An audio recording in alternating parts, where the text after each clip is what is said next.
ఒకసారి ఏమైందంటే, చాలా ఇయర్స్ నుంచి నేను జాబ్ చేస్తున్నాను, చాలా బాగుంది. ఒకసారి ఆఫీస్లో ఆ పరిస్థితులు సరిగా లేవు అనమాట. సరిగా లేవని చెప్పేసి ఒకసారి మా అమ్మకు నేను ఫోన్ చేసి, మా అమ్మ చాలా ప్రార్థన పర్రాలు, ఎప్పుడు ప్రార్థన చేస్తూనే ఉంటుంది. మా అమ్మకు ఫోన్ చేసి, అమ్మ మా కంపెనీలో పరిస్థితులు సరిగా లేవమ్మా అని నేను చెప్తే, మా అమ్మ ఈ విషయం నాకు ముందే తెలుసు నాన్న అనింది. మీకెలా తెలుసమ్మా ఈ విషయం అంటే, దేవుడు ముందుగానే కలలో వచ్చాడంట. కలలో దర్శనంలో, అరే నీకు ఇలా ఉందని నాకు తెలుసు, నీ ఉద్యోగం తీసేశారా, నీకు ఇంకా ఉందేమో తీసేశారని వాళ్ళు చెప్పారు, నాకు కల వచ్చింది అని అమ్మ చెప్పింది. తర్వాత గోవర్ధన్ వాళ్ళ అమ్మతో కూడా దేవుడు మాట్లాడినాడు నా గురించి. ఏమని, అతని పరిస్థితి బాగాలేదు, అతని కోసం ప్రార్థన చేయమని చెప్పేసి గోవర్ధన్ వాళ్ళ అమ్మతో కూడా మాట్లాడాలి. వీళ్ళకు నా గురించి తెలియదు, నాకు ఏం జరుగుతుందో, మా కంపెనీలో ఏం జరుగుతున్న విషయం వీళ్ళకి ఎలా తెలిసిందే అంటే, ప్రభు అయిన యేసుక్రీస్తు వారు చెప్పారు. హల్లెలూయా. సో ఏమైందంటే, ఇలా జరుగుతుందని గ్రహించి ముందుగా నేను సిద్ధపడ్డాను. సిద్ధపడిన వెంటనే ఒక ఉన్నతమైన ఉద్యోగం, మరొక కంపెనీలో ఒక ఉన్నతమైన ఉద్యోగం, మంచి పొజిషన్లో దేవుడు నాకు జాబ్ ఇచ్చాడు. మా అమ్మకు వచ్చిన కల ప్రకారం ఆ రోజు మార్నింగ్ నాకు జాబ్ వచ్చింది, ఉన్నతమైన జాబ్ వచ్చింది. ఈవినింగ్ మా అమ్మ కల వచ్చినట్టే ఉన్న కంపెనీలో నిజంగానే జాబ్ పోయింది నాది.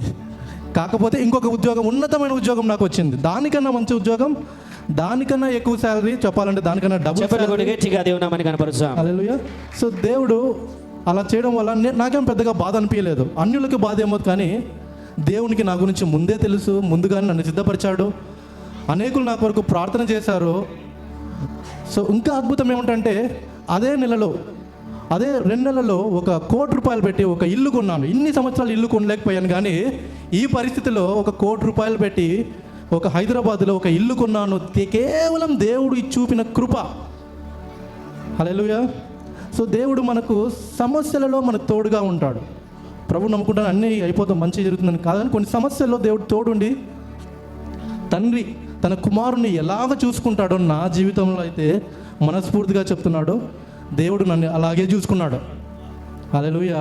చదువుకొని మా గోవర్ధన్ వాళ్ళ అమ్మతో దేవుడు మాట్లాడడం ఏంటండి, నా విషయం ముందుగానే చెప్పడం ఏంటి, కేవలం దేవుని కృప.